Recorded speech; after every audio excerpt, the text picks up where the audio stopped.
Y'all, listen, I'm going to try not to keep you long. I just had to get on here and tell you, okay? In prayer today, I heard God say bounce back. What does that mean? It means that you are about to be restored, okay?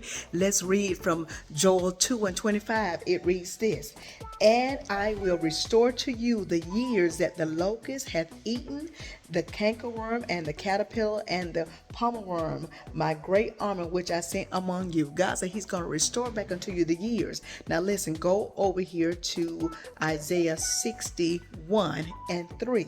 It reads this: "To appoint unto them that mourn in Zion, to give unto them beauty for ashes, the oil of joy for mourning, the garment of praise for the spirit of heaviness, that they might be called trees of righteousness, the planting of the Lord, that he might be glorified." Listen, God has seen it all. He knows it all. And God is saying you're about to experience the bounce back. It didn't feel good going down, but God said that come up. It's going to be something that's going to bless your life like fried rice, okay? It's going to be beautiful. He's going to give you beautiful ashes, and he's going to restore back unto you every single thing that the enemy tried to take from you. The bounce back shall be great. Y'all know I love you, but most of all, Jesus loves you too and more. Y'all be blessed, okay? Ciao.